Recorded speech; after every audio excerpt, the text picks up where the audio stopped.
వేదిక అలంకరించిన పెద్దలకి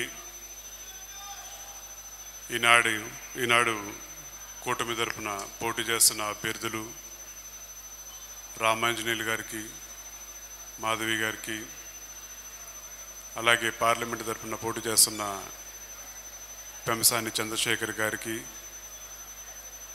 అతి ముఖ్యంగా మా అందరికీ ఒక అర్హత కల్పించిన, మీ ముందు నుంచుని పెట్టి మాట్లాడటానికి అర్హత కల్పించిన మా నాయకుడు కీర్తిశేషులు వంగవీటి రంగా గారికి జోహార్ తెలియజేస్తూ,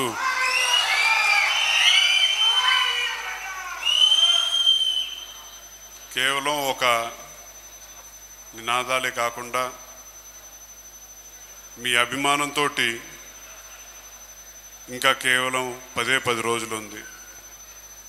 మన ప్రాంతాన్ని మనం కాపాడుకుందామా లేదా అని చెప్పనేది మన చేతుల్లో ఉంది. అది బటన్ నొక్కి నొక్కి పాపం జగన్ రెడ్డి గారు 5 సంవత్సరాల పాటు అలిచిపోయారు. ఇది ఒక అవకాశం అని చెప్పని 5 సంవత్సరాలు నొక్కుతూ ఉన్నారు.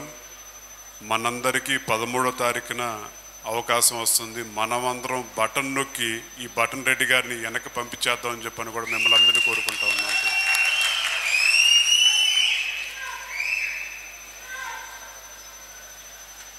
కులాల గురించి మాట్లాడుతూ అందరూ రకరకాలుగా చెప్తూ ఉంటారు. అది ప్రతి ఒక్కరు ఏదో కులంలో పుడతాం. ఆ కులాన్ని స్వార్థం కోసం వాడుకుంటే ఒక రాజకీయ నాయకుడిలాగా కొంతకాలమే పదవి ఉంటుంది. అది ఆ పదవి 5 సంవత్సరాల తర్వాత ఉంటుందో ఊడిపోతో తెలియదు. అది కానీ కుల బలాన్ని ప్రజల కోసం నుంచోబెట్టి ప్రజల తరపున పోరాడే వ్యక్తులు ప్రజానాయకుడు గుర్తిస్తారు. అలాంటి ప్రజానాయకుడు కీర్తిశేషులు వంగవీటి రంగా గారిని చెప్పిన కూడా సగర్వంగా చెప్పుకుంటా ఉన్నారు. ఇవాళ అన్ని విద్వేషాలు అన్నీ పక్కన పెట్టి కలిసికట్టుగా పోరాడాలని చెప్పని ఇవాళ తెలుగుదేశం పార్టీ అభ్యర్థులు ప్రకటించినా సరే, జనసేన సీట్లు తక్కువ తీసుకున్నా సరే, పవన్ కళ్యాణ్ గారు పిలిపించారని చెప్పంటే, ఈ ఎన్నికల వేళ జగన్ రెడ్డి గారు సిద్ధమని చెప్పంటే జన సైనికులు ఎప్పుడైనా సరే సై అని చెప్పంటూ దూసుకెళ్ళిపోవటానికి రెడీగా ఉన్నారు. కాబట్టి ఈ ప్రాంతానికి తప్పకుండా మన కూటమి అభ్యర్థులు గెలిపించుకునే బాధ్యత మనందరం తీసుకుందామని చెప్పని కూడా మిమ్మల్ని అందరూ కోరుకుంటా ఉన్నాం. ఈ ప్రాంతానికి, గుంటూరు పార్లమెంటు ప్రాంతానికి ఒక విశిష్టత ఉంది. ఇది ఇంతకుముందు మీ పార్లమెంట్ సభ్యులు జయదేవ్ గారు ఈ ప్రాంత సమస్యల మీద ఎన్నోసార్లు ఆయన గలం విప్పారు పార్లమెంట్లో. అలాగే ఒక మంచి నాయకుడు, ఒక మంచి మనిషి కింద మన ముందుకు వస్తున్న చంద్రశేఖర్ గారిని ఆయన వ్యక్తిగతంగా స్వార్థం చూసుకోవాల్సిన వాళ్ళ అవసరం ఏమీ లేదు. ఇది ఈ ప్రాంత సమస్యలు ఎప్పటి నుంచో ఉన్నాయి. అలాగే ఈ ప్రాంతంలో రాజధాని అనేది సగంలో ఆగిపోయింది. ఆ ప్రాంతాన్ని మొత్తం అంతా అభివృద్ధి చేయాలని చెప్పని ఒక సంకల్పంతో ముందుకొచ్చారు. కాబట్టి మనందరం కలిసికట్టుగా ఆయనకు మద్దతు తెలియజేయాలని చెప్పని కూడా మిమ్మల్ని అందరినీ కోరుకుంటా ఉన్నాం.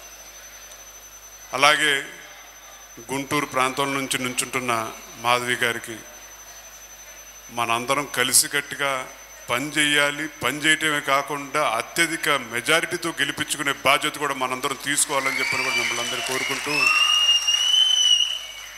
పెద్దలు రామాంజనేయులు గారు ఒక మంచి బ్యూరోక్రాట్ కింద ఉన్నారు. ఇవాళ ప్రజల్లోకి వచ్చారు. మనందరూ ఆశీస్సులు కోరుతున్నారు. తప్పకుండా మనందరి మద్దతు ఆయనకు కూడా తెలియజేయాలి. ఈ ప్రాంతం నుంచి మంచి మెజారిటీతోటి, ఈ ప్రాంతం నుంచి ఒక గెలిపే కాదు, మెజారిటీ ఎందుకు ముఖ్యమని చెప్పంటే 3 రాజధానులు కాదు, ఒకటే రాజధాని, ఇది అమరావతి అని చెప్పని తెలియజేయాల్సిన, మనం ఇచ్చే మెజారిటీతోటి తెలియజేయాల్సిన, రాష్ట్రం ప్రజలకు తెలియాల్సిన అవసరం కూడా ఉందని చెప్పని కూడా కోరుకుంటూ, మాకు అప్పచెప్పిన బాధ్యతలు, మాకిచ్చిన స్ఫూర్తి మా నాయకుడు కీర్తిశేషులు వంగవీటి రంగా గారు ఒకే పిలుపు ఇచ్చారు. అది చేయి కలుపు, చేయి జారదు గెలుపు అనేది. ఆ పిలుపుతోటి, స్ఫూర్తితోటి, మీ అందరి ఆశీస్సులతోటి తప్పకుండా రాబోయే రోజుల్లో 10 రోజుల పాటు మీరందరూ అండగా నుంచోండి. తర్వాత 5 సంవత్సరాల పాటు మనకు గెలిపించుకునే అభ్యర్థులు, మనతో పాటు కలిసికట్టుగా నడుస్తారు, మన ప్రతి సమస్య కూడా తీరుస్తారని చెప్పని కూడా మీ అందరికీ మనవి చేస్తూ, ఇవాళ మనందరం ఏదో గెలిచిపోతున్నాం అశ్రద్ధ అనే ఉద్దేశం లేదు. ఇది కష్టపడదాం, ఈ 10 రోజుల పాటు మన అభ్యర్థిని గెలిపించుకుందామని చెప్పని కూడా కోరుకుంటూ, మీరు చూపించే అభిమానం తప్పకుండా 13వ తారీఖున ఓటు రూపేణ కూడా ఉండాలని చెప్పని కోరుకుంటూ, మరొకసారి మా నాయకులు కీర్తిశేషులు రంగా గారికి జోహార్ తెలియజేసుకుంటూ సెలవు తీసుకుంటా ఉన్నాం. జోహార్ విఎం రంగా.